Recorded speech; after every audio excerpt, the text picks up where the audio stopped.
সবশেষ 2003 সালে অস্ট্রেলিয়ার বিপক্ষে টেস্ট ম্যাচ খেলেন খালেদ মাহমুদ সুজনের নেতৃত্বাধীন বাংলাদেশ ক্রিকেট দল। সেবার 2 ম্যাচ সিরিজে দুটিতেই হেরেছিল ইনিংস ব্যবধানে। সিরিজের প্রথম টেস্টে টাইগারদের হারটা ইনিংস এবং 132 রানে।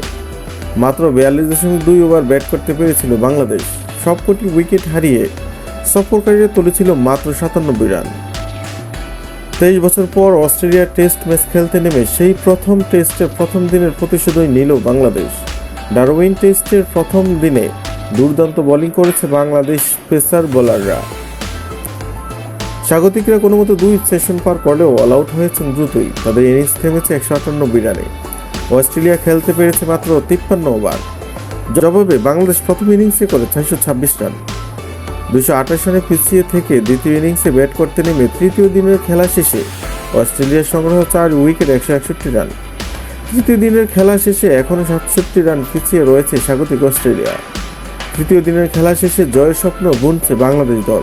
টাইগারদের এমন দাপুটে ক্রিকেট মুগ্ধ অস্ট্রেলিয়ার সাবেক ক্রিকেট জেসন গিলস্পি। সংবাদ মাধ্যমকে গিলস্পি বলেন, বর্তমান বাংলাদেশ দলের পেস আক্রমণ গভীরতা রয়েছে। এখন আর একজন বা দুইজন বোলারের উপর নির্ভরশীল নয়। সব সংস্করণের জন্য কোচিং স্টাফরা অনেকগুলো পেসার তৈরি করেছে। পেস আক্রমণে এই গভীরতা থাকা খুবই গুরুত্বপূর্ণ। ডারউইন টেস্টে পেসারদের পারফরমেন্স নিয়ে গিলস্পি আরও বলেন, হাসানের কথা বলতেই হবে। ইবাদত ও তাসকিনও ভালো বল করেছে। মেহেদি কিছু বল করছে। তাইজুলও এত ভালো বল করেছে যে 200-র নিচে রুখে দিয়েছে অস্ট্রেলিয়াকে। শরীফুল পরে টেস্ট খেলতে পারবে, দলে যোগ দিচ্ছে। নাহিদ রানাকেও দেখতে পেলে ভালো হতো। সে অসম্ভব গতি ও আগ্রাসন নিয়ে বল করে।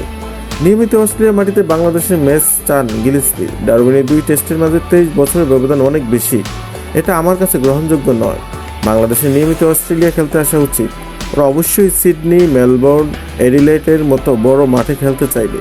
ভবিষ্যতে এমন কিছু হবে আশা করছি। গিলস্পির বিশ্বাস, আগামী দশকে আরও অনেক তারকা ক্রিকেটার পাবে বাংলাদেশ প্রিয় ক্রিকেটার অনেকেই আছে আমার।